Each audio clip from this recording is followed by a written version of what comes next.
Last video में हम लोग बात कर रहे थे हार्ट डिजीज के बारे में और हार्ट डिजीज को क्या डाइट लेने से हम उसको ठीक कर सकते हैं। आज मैं आपको बताता हूँ जैसे हार्ट डिजीज है वैसे ही बहुत सारे हमारे लाइफस्टाइल डिसऑर्डर्स अभी बढ़ रहे हैं, जैसे कि हार्ट डिजीज हो गया, थायराइड हो गया, ओबेसिटी हो गया, आपका डायबिटीज हो गया। ये सारे प्रॉब्लम्स अभी बढ़ रहे हैं।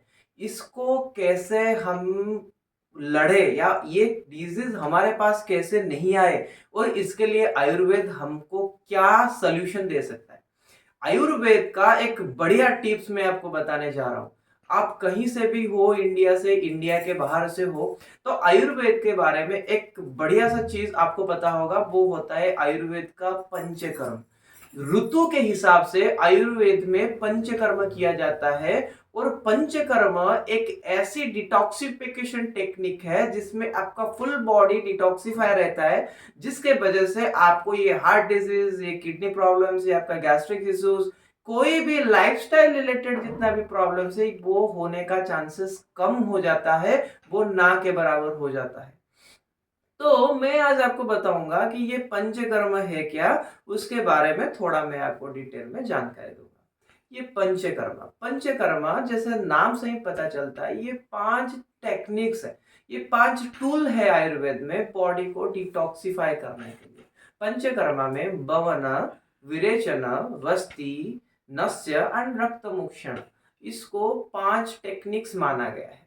ये जो बमन है, इसको ये आपका स्टोमक से ऊपर, मतलब ये ऊर्ध्व जत्रुगत जितने भी रोग है जहाँ पे कफ और पित्त दोनों का संबंध है, जहाँ पे उसको डिटॉक्सिफाई करने के लिए हम बमन करते हैं। बमन को नॉर्मली हम वॉमिटिंग, मेडिकेटेड वॉमिटिंग के हिसाब से समझ सकते हैं कि कुछ मेडिसिन दे के, स्पेसिफिक मेडिसिन, उसको वॉमिटिंग करवाते हैं। ये करने से आपका कोलेस्ट्रॉल का इश्यूज, आपका हाइपर एसिडिटी का इश्यूज और जितने भी कफ जनित व्याधि है, अस्थमा, लंग्स का प्रॉब्लम, ये सारे सही रहता है।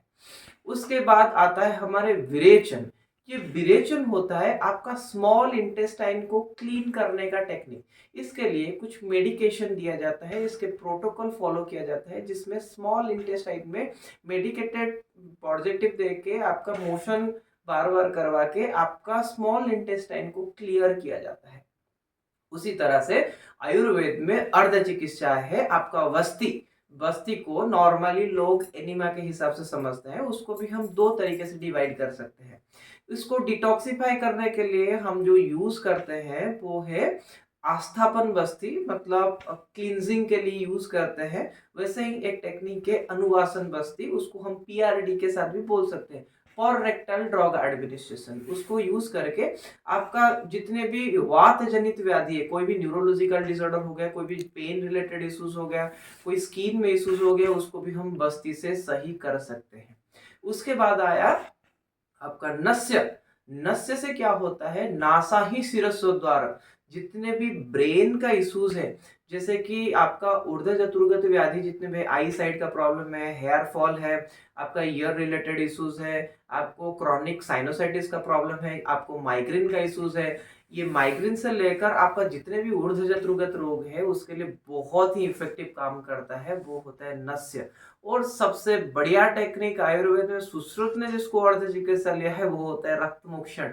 हम लोग तो यूज करते हैं रक्त मोक्षण कहीं पर भी इमीडिएटली पेन मैनेजमेंट के लिए, पर रक्त मोक्षण सारे पित्त जनित व्याधि, जैसे कि पीसीओडी हो गया, कोई स्किन इश्यूज हो गया, कोई क्रॉनिक एलर्जिक हो गया जिसके वजह से बार बार रिपीटेडली मेडिसिन लेना पड़ता है, आप रक्त मोक्षण करवा के उसको सही कर सकते हैं। तो ये 5 टेक्निक आयुर्वेद के 5 रामबाण आप मान सकते हैं। इसके वजह से आपका हेल्दी लाइफ बना रहेगा, आपका लाइफ, आपका लॉन्जिविटी ये इंप्रूव होगा। तो आगे हम और कुछ इंटरेस्टिंग बात जानेंगे। तो आज के लिए इतना ही। नेक्स्ट वीडियो के लिए stay tuned and subscribe to my channel. नमस्ते, जय जगन्नाथ।